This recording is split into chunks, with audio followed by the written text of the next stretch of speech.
오늘도 주님의 말씀을 깨닫는 은혜와 함께 하나님 나라를 누리는 복이 있기를 주님의 이름으로 축원합니다. 오늘 본문에 보면 예수님께서 이제 붙잡혀 가셔서 신문 당하시는 것이 기록되어 있습니다. 그런데 이 신문 자체가 불법이죠. 공회는 해가 떠 있을 때 개최되게 되어져 있어요. 그런데 밤에 거짓으로 예수님을 잡고 또 거짓으로 그 공회가 열리고 또 거짓 증인들이 나서고 이런 것들을 보면 온통 불법 신문이 지금 이들에게 벌어지고 있는 거예요.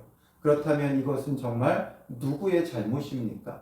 예수님이 불의한 것이 있어서 십자가에 못 박힌 것이 아니라 무죄한 예수님께서 이 불의한 자들을 위해 십자가에 못 박혀 주심이죠. 자기 자신을 내어 주심이에요. 앞서서 베드로에게 예수님이 말씀하셨지만 12군단 더 되는 천사를 보내어 이들을 싹 쓸어버릴 수도 있지만 묵묵히 자기 자신을 내어주신다라는 거죠. 그래서 오늘 본문에 보면 57절에 예수를 잡은 자들이 그를 끌고 대제사장 가야바에게로 가니 거기 서기관과 장로들이 모여 있더라. 불법으로 지금 예수님을 신문하고 예수님을 죽이려고 이들이 모여 있는 거죠. 그리고 베드로가 멀찍이 예수를 따라 대제사장의 집 뜰에까지 가서 그 결말을 보려고 안에 들어가 하인들과 함께 앉아 있더라. 멀찍이서 바라보는 거예요. 주와 함께 죽을지언정 주를 부인하지 않겠다던 베드로도 멀찍이서 바라보며 상황을 판단하는 거죠. 뭔가 안 좋게 흘러가면 도망가겠다는 거예요. 그래서 가까이 다가가지 못하고 또 예수님을 위해 변호하지도 않고 멀찍이서 기회만 보고 있는 거죠. 내가 도망가야 할 것인지 아니면 곁에 있어야 할 것인지 멀찍이 있게 되어지는 거예요. 우리의 신앙은 멀찍이 있는 자가 되면 안 돼요. 우리는 더 가까이 나아가야 되고 예수 곁에 있어야 되고 그리고 자기를 부인하고 자기 십자가를 지고 예수님을 따르는 자가 되어줘야 하는 것이죠. 그러니 이제 59절에 대제사장들과 온 공회가 예수를 죽이려고 그를 칠 거짓 증거를 찾음에 되어 있죠. 이들이 불의하다는 게 여기서 드러나요. 거짓 증거를 이미 이들은 찾고 있었어요. 참된 증거로서는 예수님을 칠 수 없기 때문에 거짓 증거로 예수님을 치려고 하는 거죠. 그런데 60절에 보면 거짓 증인이 많이 왔으나 얻지 못하더니 거짓 증인들이 많이 나타났어요. 그러나 결정적으로 예수님을 칠 증거를 찾지 못하는 거죠. 왜냐하면 예수님에게는 그 어떤 흠도 그 어떤 티도 없기 때문에 그래요. 그러니 그들이 증언하는 게 결국에는 결정적인 것도 없고 거짓이라는 게 너무나도 농후하죠. 그렇다면 예수님께서 이들이 지금 거짓 증거하고 있다는 것 증명하실 수도 있겠죠. 그리고 그들의 증언이 거짓되다는 것, 일치하지 않는다는 것을 통해서 이들이 거짓 증언을 하고 있다는 게 드러나요. 그러면 성경에는 거짓 증언하면 어떻게 하게 되어 있습니까? 신명기 19장 16절부터 19절에 보면 위증하는 자에 대한 그 규례가 나와 있는데 결국 그 결론으로 신명기 19장 19절에 보면 그가 그 형제에게 행하려고 꾀한 그대로 그에게 행하여 너희 중에서 악을 제하라 이렇게 되어 있죠. 그러니까 형제에게 행하려고 꾀한 그대로 그러니까 그 거짓 증거를 통해서 그 형제에게 하고자 했던 것을 그대로 그에게 행하라는 거예요. 그러니 예수님을 거짓으로 치려고 했고 이들의 증언이 일치하지 않아 거짓 증언임이 드러났다면 결국에는 이들이 사형을 받아야 돼요. 예수님께 사형 누명을 씌우려고 했기 때문에 이들이 사형당해야 하는 게 마땅하죠. 그러나 예수님은 여기서 그냥 계속해서 묵묵히 침묵하세요. 그래서 두 사람이 또 와서 이르되 이 사람의 말이 61절에 내가 하나님의 성전을 헐고 사흘 동안에 지을 수 있다 하더라 하니 말하죠. 성전을 헐고 사흘 동안에 지을 수 있다 말했다는 거예요. 근데 이것이 사실입니까? 예수님께서 정확히 말씀하신 워딩은 뭐였어요? 요한복음 2장 19절에 보면 예수께서 대답하여 이르시되 너희가 이 성전을 헐라 내가 사흘 동안에 일으키리라 말씀하신 거죠. 너희가 이 성전을 헐라는 거예요. 그러면 예수님이 사흘 동안에 일으키겠다. 근데 이것도 실제적으로 눈에 보이는 외형적인 성전을 이야기하시는 것이 아니라 자기 자신에 대해서 가르치시는 거지요. 그러니 그들이 예수 그리스도를 죽일 것을, 이 성전을 헌다는 건 성전의 주인 대신 예수 그리스도를 너희들이 죽일 것을 예언하고 있는 거예요. 그러면 사흘 동안에 일으키리라. 예수님께서 부활하실 것을 또한 예언하고 계셨던 거지요. 예수님이 성전을 헌다고 하신 것이 아니라 너희들이 성전을 헐어라. 성전된 자기 자신을 가르쳐 말씀하시는 거지요. 그런데 이것을 가지고 예수님께서 성전을 헐겠다 말했다라고 이들은 거짓으로 지금 증언하고 있는 거예요. 그렇다면 예수님이 이것에 대해서도 분명히 설명할 수 있고 이것에 대하여 자기를 변호할 수 있어요. 그런데 이것에 대해서 예수님은 아무 말씀도 하시지 않죠.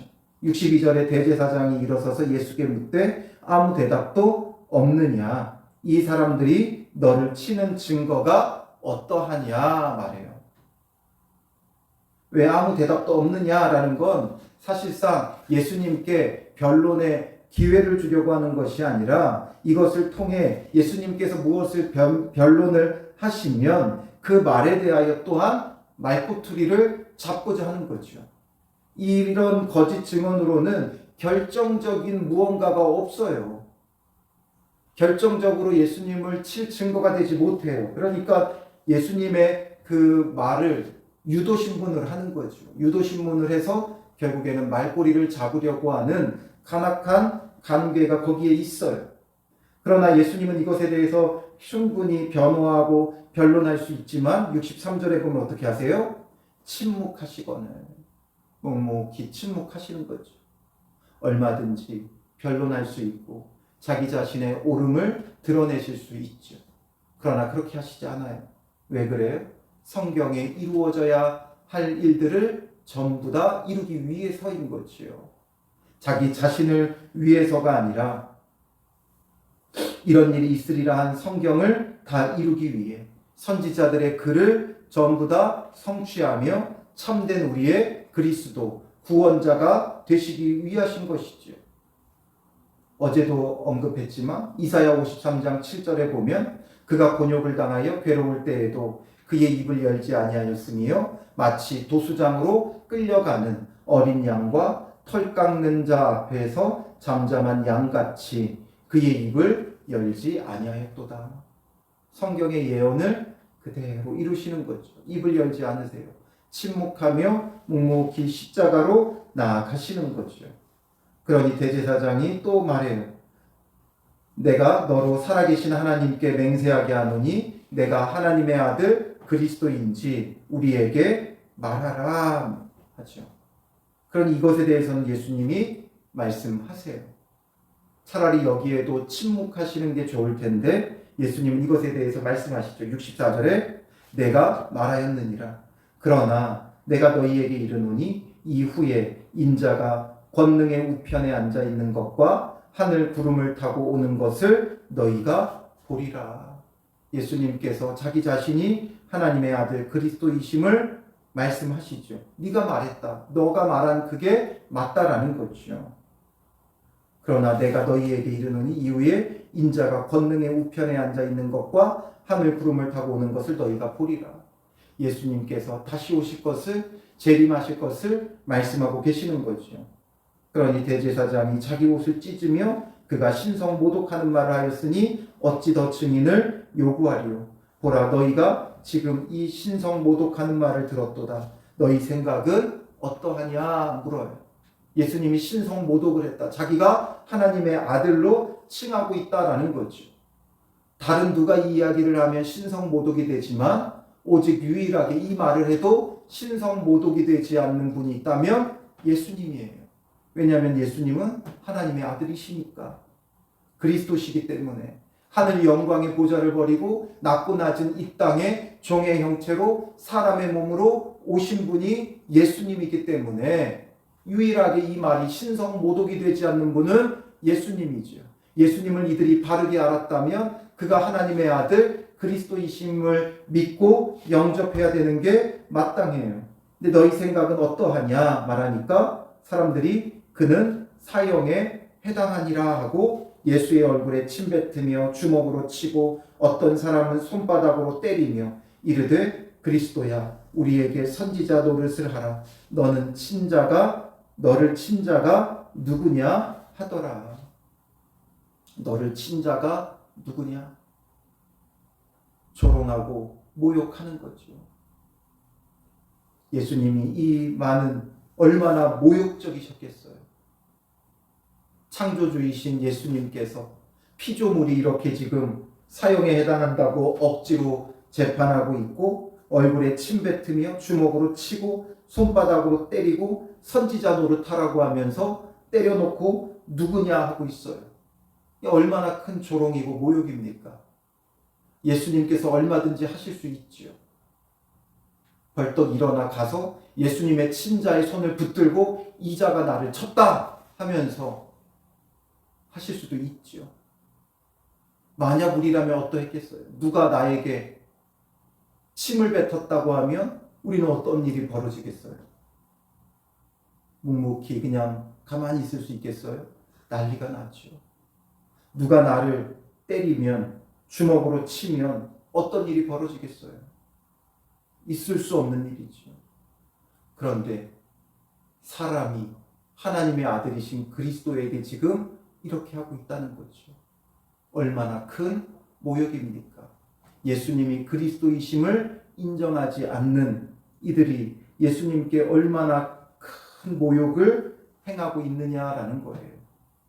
이것이 무엇 때문이에요? 우리의 죄 때문이죠. 우리의 죄 때문에 예수님은 이 모든 모욕을 감당하세요. 이 모든 수치를 감당하세요. 결국 우리의 죄 때문에 이 모든 것을 감당하는 거죠. 이 예수님의 사랑으로 우리가 구원받았다면 우리는 어떻게 사는 것이 맞겠어요? 더 이상 예수님이 모욕적이지 않게 수치를 당하지 않게 우리가 정말 참된 그리스도인답게 살아가야 되겠죠. 정말 정결하게, 거룩하게, 신실하게 옛사람의 모습을 벗어버리고 우리의 죄를 회개하고 돌이켰다면 다시는 죄의 길로 돌아가지 않고 정말 신실하고 거룩한 자 되어야 되고 예수 그리스도와 하나 되어 예수님처럼 묵묵히 낮아지고 섬기는 자가 되어져야 하는 것이죠. 우리는 조금만 억울해도 그 억울함을 풀겠다고 남의 수치와 모욕적인 걸 다 드러내죠. 내가 살기 위해 남을 죽여요. 남을 살리기 위해 내가 죽어지지 못해요. 그러니 우리의 모습이 어떠한가? 계속해서 예수님을 모욕적이고 십자가에 못 박는 자가 되어지고 있는 거예요. 우리가 정말 돌이켰다면 이제 내가 죽어짐으로 우리 가족을 살리는 자가 되어야 되고 내가 죽어짐으로 내 이웃과 형제들을 살리는 자가 되어져야 하는 거예요.